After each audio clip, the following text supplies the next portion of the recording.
Hello, welcome to AllCBTs. Today, my name is David, and in today's special video, we are going to be taking the literature in English questions. Now, we've had part one of those questions where I focused on the objective aspect of those questions. So today, we are going to be taking literature in English questions for the O-level exams, so which will include your WAEC, your NECO, your GCE, and all those kinds of exams that you'll be assessed on. And then we are taking the three major sections, which is the prose, the drama, and the poetry. So I'm going to go in depth. I'm going to cover all the bases. I doubt you will see another video as this one because I'm going to touch every aspect of this with examples so that whichever way the question comes in your exam, you will have a fair idea of answering them.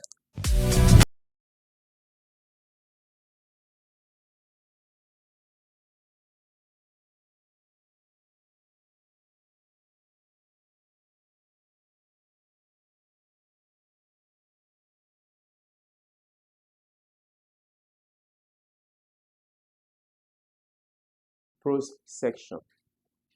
And the first one we are looking at is Chinua Achebe's literature, Things Fall Apart. Now, because you have probably not read the literature, I know that some of you have not read that literature, or you read it a long time and you don't have the full general overview of the literature. I'm going to read a kind of a summary for you so that we can now take a likely question, most very likely question that you would have from this. If you see this in your exam, which often, almost all the time, Chinua Achebe's writing would come out in the exam. So when you see a question as this, examine Okonkwo's relationship with Ikemefuna and show how it contributes to Okonkwo's tragic downfall. So when you see this, you'll be able to know. But if you see this question and you've not read the literature, the prose, how would you be able to answer it? So that's why I'm going to read a summary of it for you right now. And if you are yet to be subscribed to the channel, please make sure you do so, as we will be releasing a part 2 to this, where I will do a more comprehensive covering of more literature books. Now, let me read for you the summary of Things Fall Apart, so that way, by the time we take the questions, you would have a pretty fair idea of answering this question. Now, okay, now Chinua Achebe definitely is the writer, as you can see his name there.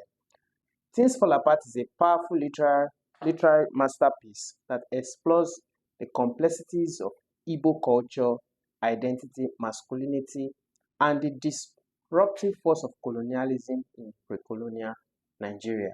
So it was written by Chinua Achebe, and it's basically centered or focused on the Igbo lifestyle before colonialism in Nigeria. It was set in the fictional village of Umofia. If you've read the book before, you know that Umofia is a village, and it's a fiction, of course, and it's the name of the village in that fictional work is Umofia. The story revolves around Okonkwo. He was the lead character there, if you like, the protagonist. A strong-willed, ambitious, and widely respected warrior whose life is shaped by a deep fear of failure and weakness. The traits he associates with his father Unoka, a gentle but irresponsible man who died poor. Determined not to follow in his father's footsteps, Okonkwo built his own reputation through hard work, physical strength, and strict discipline. In the land of Umofia, Okonkwo was well known. Now, Umofia is portrayed as a vibrant community guided by traditions, proverbs, festivals, and a strong belief system, as it is with every local Igbo traditional community. Achebe, that's the writer, carefully presents this society as an organized, intelligent, and spiritually rich, countering the colonial narrative that portrayed African societies as primitive. Okonkwo thrives in this world, rising to become a wealthy farmer and a respected leader. However, his rigid view of masculinity, fear of emotion, and harshness towards his family creates cracks in his personal life. This is especially shown in his relationship with Nwoye, his sensitive son, who struggles to live up to his father's expectation. Now, you are distracting me. Now, he had a son, or according to the story, he has a son, Nwoye, okay? And Okonkwo was a lot hard on him, urging him to be masculine, strong, based on his own overview or view. People had a view that Okonkwo was a very strong man, and he built his reputation on that. Now we continue. The turning point occurred when the clan captured a boy from a neighboring village, Ikemefuna, to resolve a murder. Over several years, Ikemefuna became a son to Okonkwo, and definitely as a brother to Nwoye. Remember, Nwoye is a child of Okonkwo. But when the oracle decreed that the boy must die, Okonkwo participates in the killing to avoid appearing weak. Okonkwo was not happy with the killing of the young man, Ikemefuna.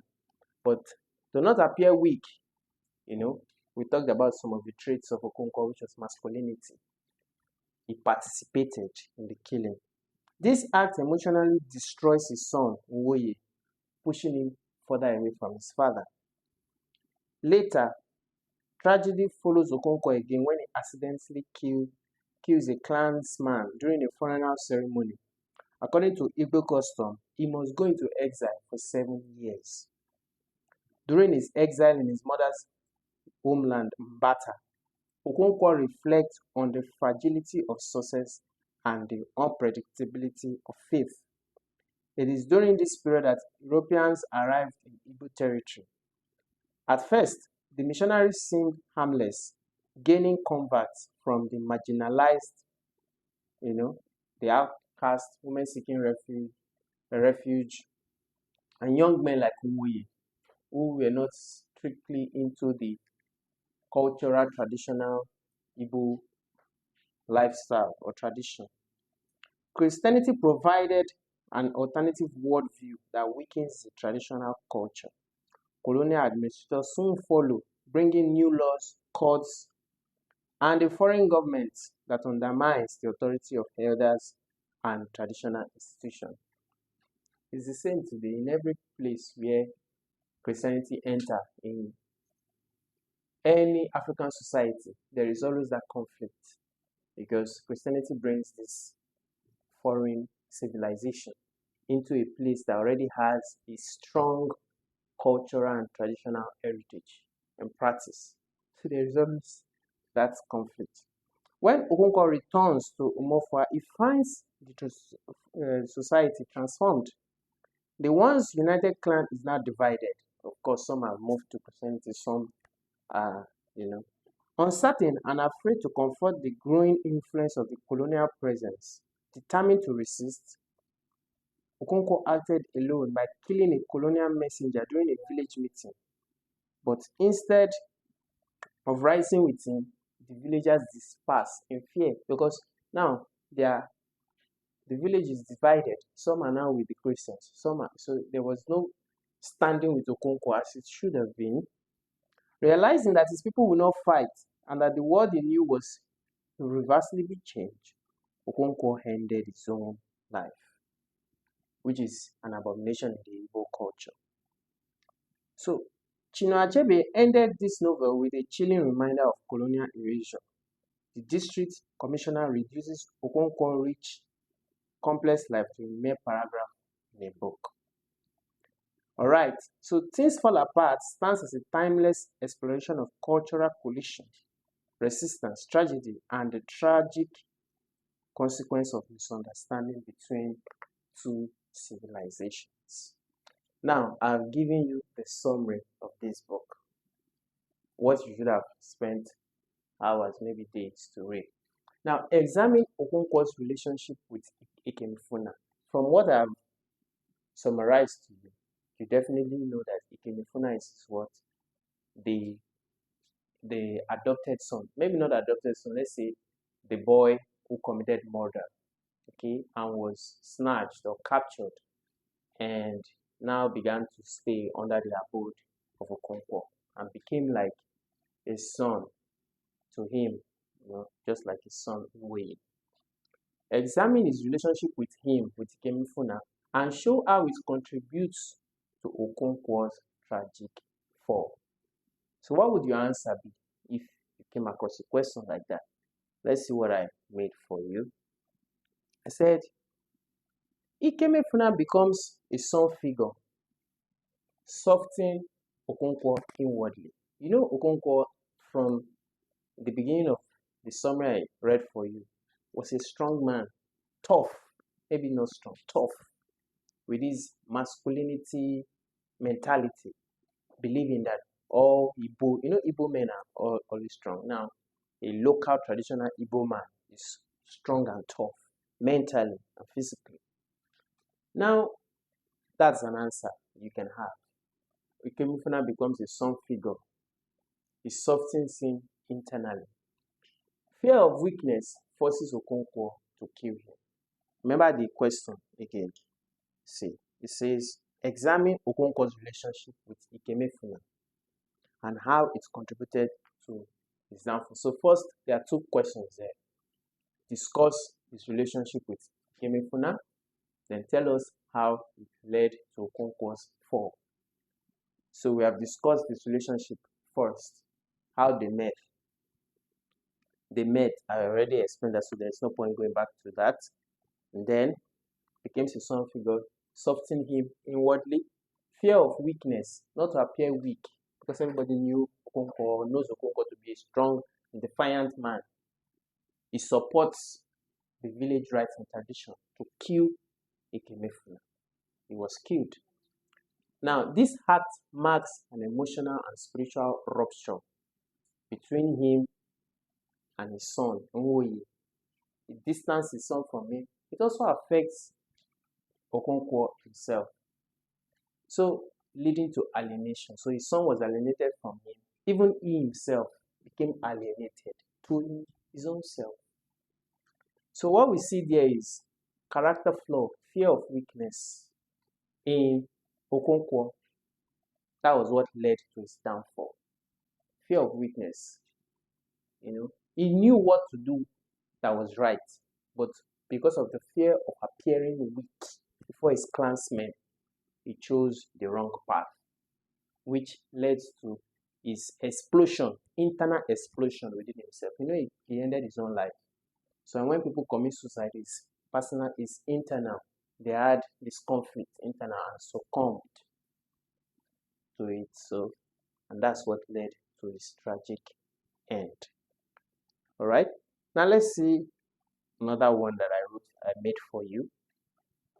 You have from Alex Agiri, Unexpected Joy at Dawn, a Ghanaian writer.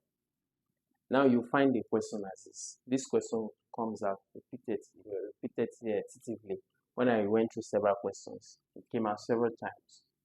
Discuss migration and identity using Neotaki and Mama and Mama. This is actually Nna. Trajectories. Okay, so trajectories just simply means their pathways, their routes.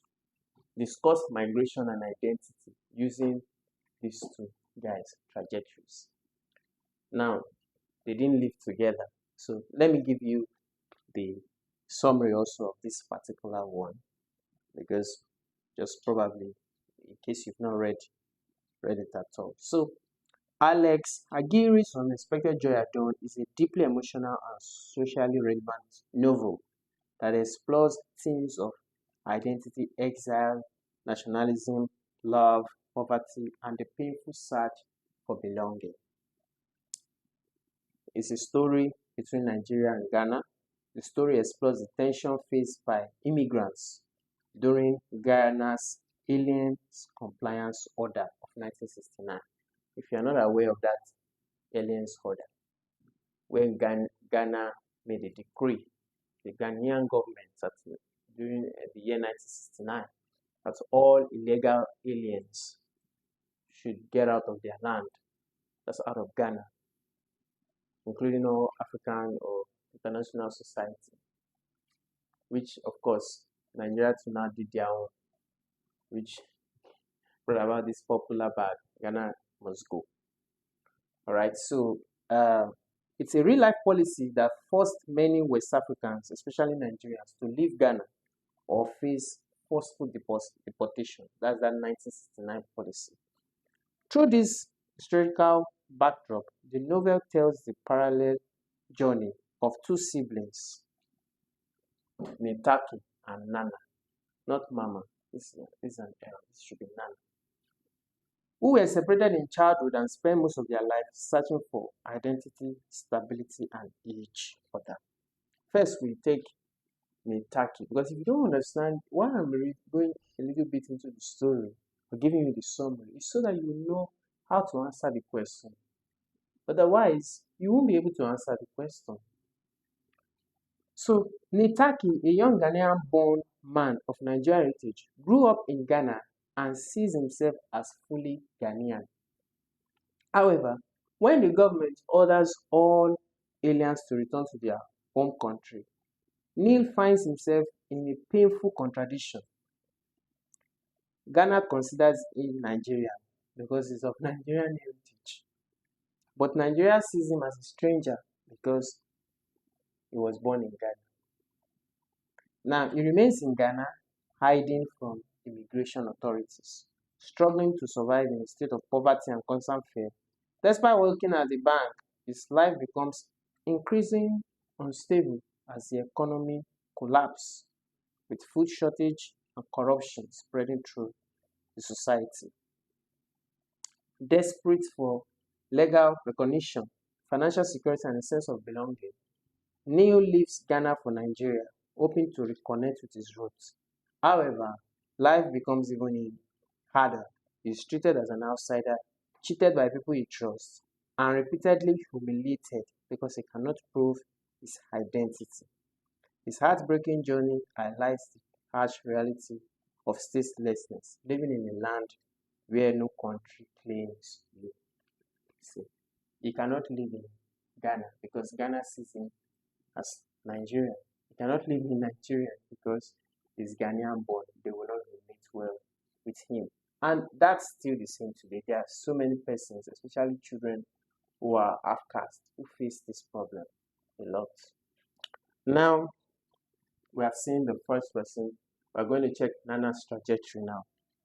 Meanwhile, Neil's lost sister, Nana, who was taken to Nigeria as a child, grew up believing she has no family in Ghana. Her life is also full of difficulty. She's working as a seamstress and as a house help. She's not anymore much. She faces exploitation, loneliness, and emotional abuse. Yet she remains determined and hopeful. Her dream is to return to her birthplace, which is Ghana, the land of her early memories, to find her brother. Just like me, Nana's journey is shaped by internal conflicts. She feels Nigeria because that's where she grew up, but her spirit is longing for Ghana because she's Ghana by birth.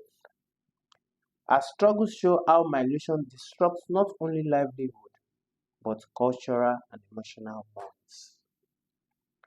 Now we will continue with the story. After years of separation, suffering, and searching, the two siblings finally met at Ghana. Their reunion is deeply emotional. It symbolizes healing after years of displacement. This sudden burst of hope after prolonged pain. That's what brought about the title, Unexpected Joy at Dawn. Both of them had struggled through life. They were not working or earning much. See. So after all those years of pain, reuniting is what gave that title, Unexpected Joy at Dawn. So it's not just the story of two siblings, it's a reflection of the struggles that is faced by millions of Africans affected by border politics, migration policies, and economic hardship. So, in the end, the novel explains that even in the midst of suffering, joy can arise when the dawn finally arrives. Right. So having given you that overview now, discuss migration and identity using Starkey and Nana's trajectories. Now I've explained already that both of them are Ghanaian by Ruth and live in Nigeria. Okay. Netaki lived in Ghana. Nana lived in Nigeria. See, Netaki had to make the choice to remain in Ghana despite the government's foreign aliens must go order. Right? But then he's not making much, and the economy of Ghana is suffering. In Nigeria also, Nana is not doing so well. She's working as outside. She's suffering. She's not earning much too. And every time she's yearning for home. She's Nigeria born, but her root is in Ghana. She's yearning to go back home. Somehow, some way, one day, they met again in Ghana, and their spirits were revived to see each other. I'm sure they must have cried and laughed. Right. So what's the answer there? We are discussing the migration and identity crisis. Expulsion, alien compliance, paper versus belonging. Yes. This alien compliance of 1969 that forced Nigerians and West Africans to leave the country.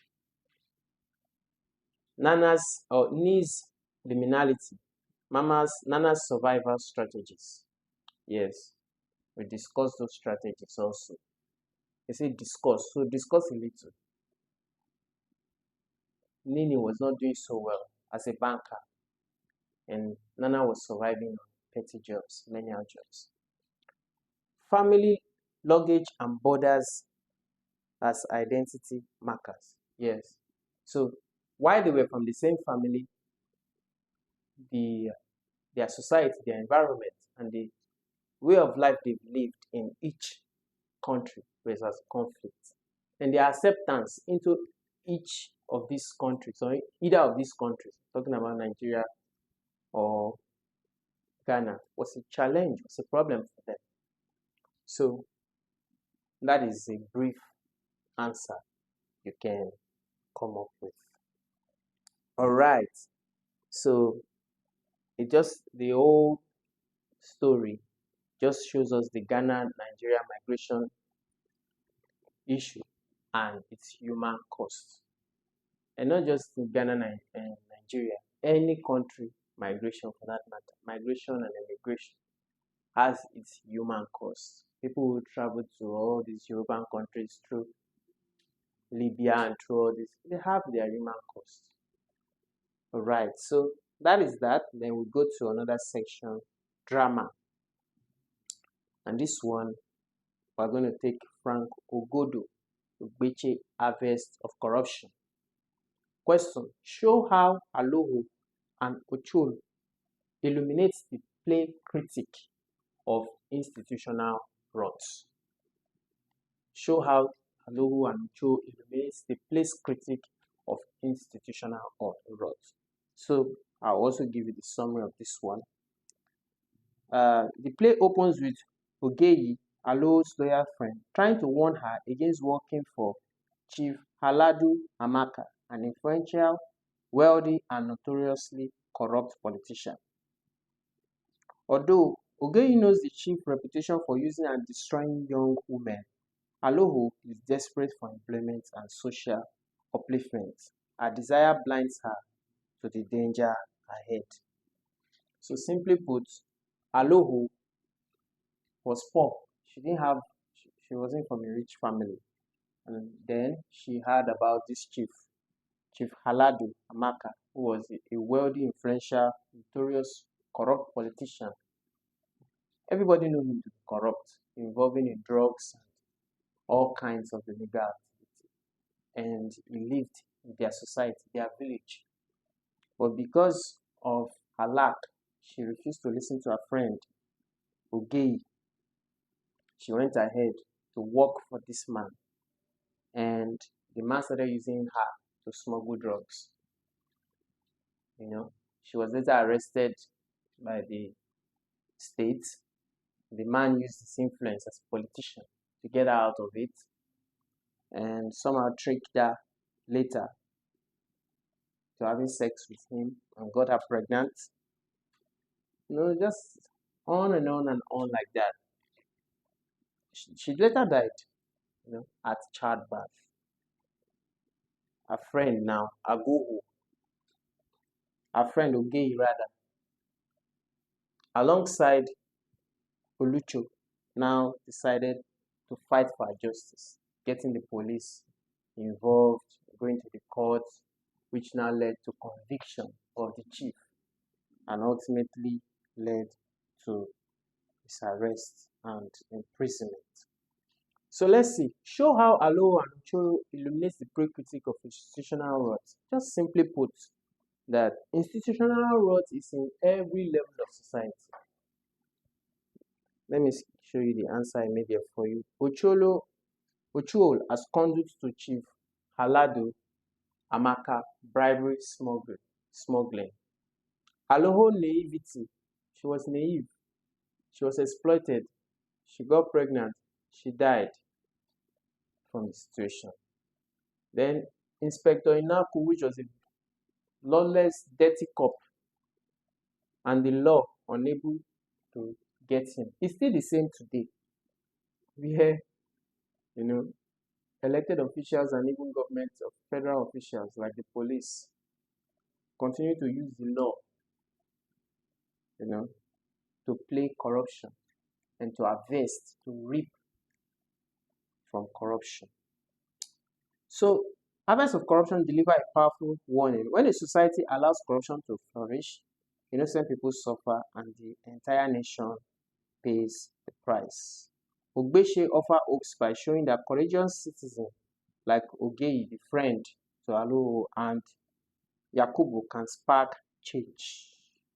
Alright, so the summary of the play is personal strategies connected to systemic corruption. Just trying to show us that when corruption prevails in a community, citizens of that community pay tragic prices for it. Alright, so you can now summarize your answer and put it in any way that will be acceptable by the exam body. And then we'll go to the fourth one, The Lion and the Jewel by Wale Soyinka. Alright, so contrast Barokas and Lakule as symbol of tradition and modernity. Who persuades CD and why? Now, let me also give you the summary of this one. All these novels, I could just give you a little rundown, but I'm trying to give you a detailed summary so that when we go into explain the answer, you will understand better. Now, the play written by our own Wale Soyinka opens with CD, the village celebrated beauty. Maybe I should just give you my own summary, not what I wrote down. So CD is a very beautiful girl in this village, the village of Ilujine. In this village, there's this young man, Lakule, who was like a young school teacher, having these foreign ideas. Remember, the backdrop of this whole place is a local setting, a village setting. But Lakule is like one of the village teachers there who is taught by a missionary, has foreign ideas, right? Although he's a village boy, but he has foreign ideas. He's bookish. Now, he begins to woo CD, this beautiful girl. She's the jewel in this team. He likes her and is wooing her and telling her how much he wants to be with her, and giving her some of these bookish ideas. Because you must understand that CD is very local too. She's beautiful, but she's not knowledgeable. And CD is not giving him any She's not, yielding to him. All right. But there is this Baroka, who is the aging but shrewd village head, is the village chief. He also becomes interested along the way to Sidi. He's the one that is known as the lion. Now, Baroka is very clever. He's a village head, very clever and persuasive, and was able to get Sidi's attention using that cleverness of his.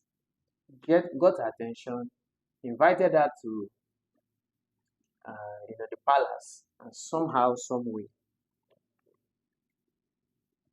slept with her.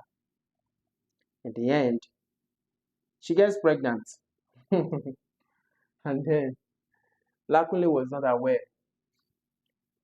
After a long while of not seeing her, Sidi came back to her area where Lakule lived.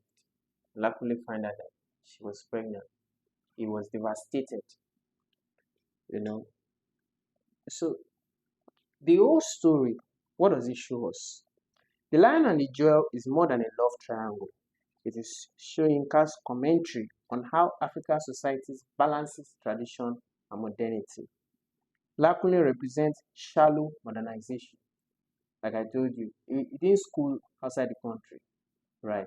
So trained by a missionary, a local boy, trained by a missionary here to teach in the village, a village school teacher.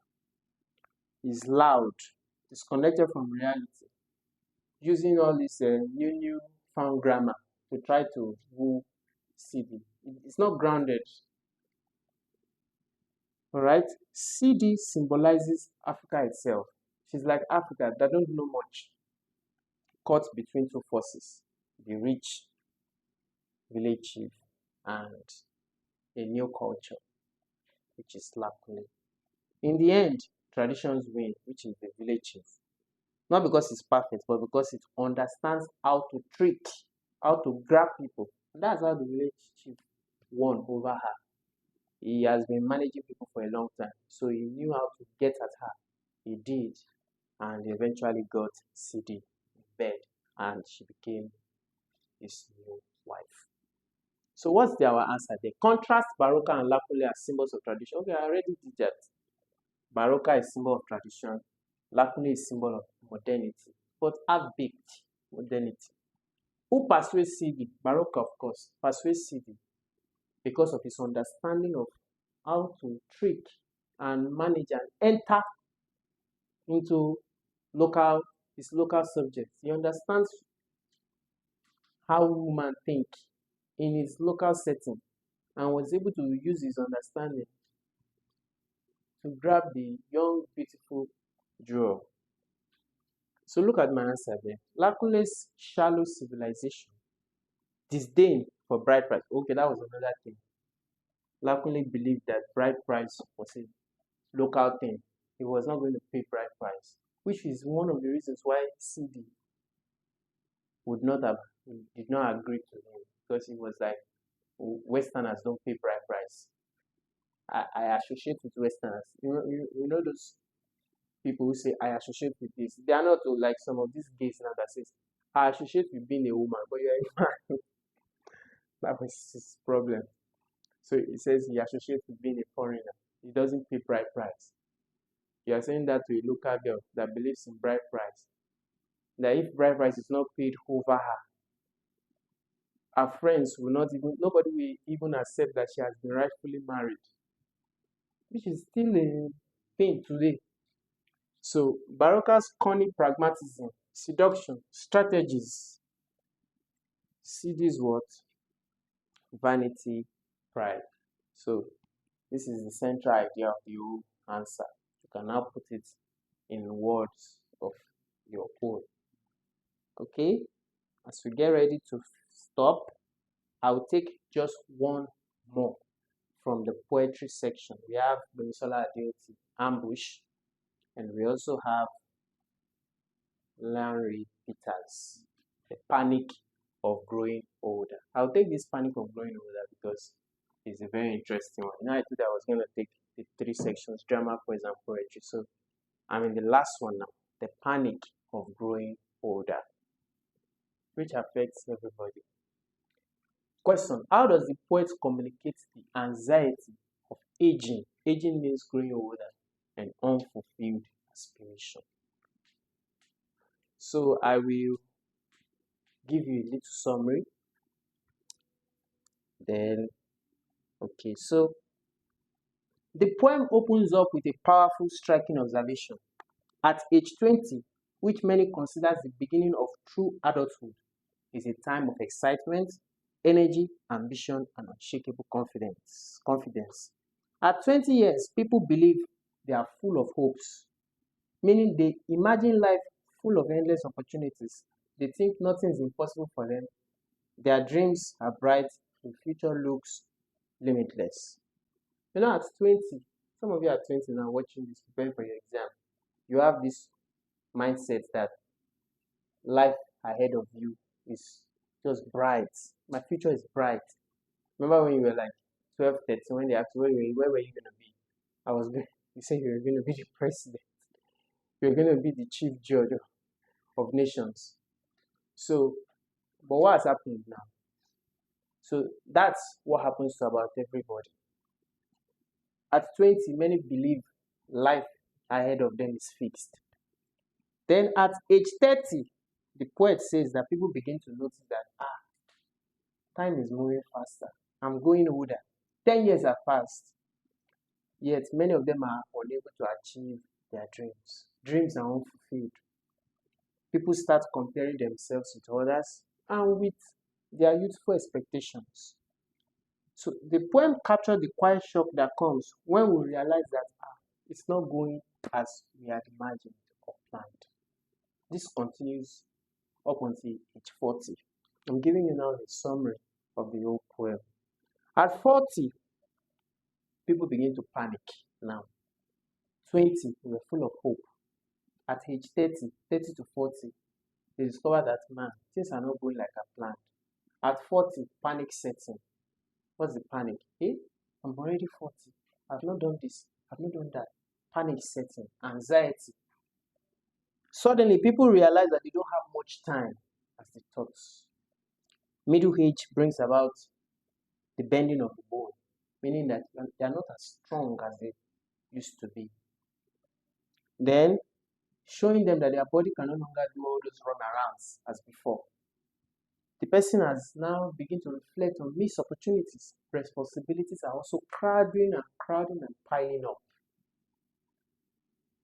So the poem explain how society pressures people to worth themselves based on their achievements, based on their career, their status, or possession.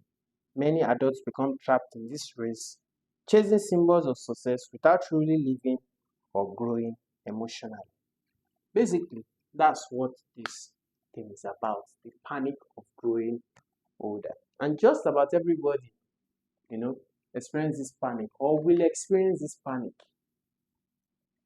Have I done what I'm supposed to do? Maybe not everybody, but a larger percent of the population. How does the poet communicate the anxiety of aging and unfulfilled dreams? Let's see the answer I made for you. Time imagery. That image in your mind, in everyone's mind, as they go through those years, 30, 40, 50. Time, years has passed very swiftly. We begin to measure progress based on goals not met, goals not achieved, objectives not achieved, missed opportunities, failures. We don't even measure success that we are alive and in good health. What we are measuring is, this is where I should have been. I should have done this. We even measure ourselves by other persons. Then, tone of quiet regret and self-evaluation. You watching this video, you are not yet 30. When you are 30, you experience this. So just about for everyone. You have that, maybe if I had done this, maybe I would have been here. Maybe if I had gone this route, maybe I would have achieved this. and you would constantly live in self-evaluation. Where am I going? Where will I be the next 2 years? So 20 is the year of high hopes and dreams, while 40 is the year of evaluation. Am I living life or am I wasting away? In quotes. Because of how we measure success, we measure it based on people's evaluation of us and our status and self-worth and financial worth. All right. So I believe that with this, we've been able to come about some examples of drama, prose, and poetry that you will find in any O-level exam, especially your upcoming GCE. The idea behind this video is to help you to see how questions are set, and I hope that I was able to do a little justice based on the explanation, the summary, so that even though you don't see exact questions as this, by what I've discussed with you, when you see those questions, you can know how to answer them. Also, even if you don't have the time to read through novels, always try to just get the summary of those novels. If you can get the summary, then you would have a fairly good idea of how to answer any question that comes from any angle in relating to that particular question. I'm sure you enjoyed this. You should also go back to watch part 1, the objectives of this literature in English exam likely questions. I'll see you in another video. Bye. Hi, I'm sure you enjoyed the content you just watched. To see more episodes as that, preparing you for your oncoming exams, smash the subscribe button on this channel right now and visit the playlist that we've made for you, covering over 50 types of different exams, including JAMB, WAEC, Kakao,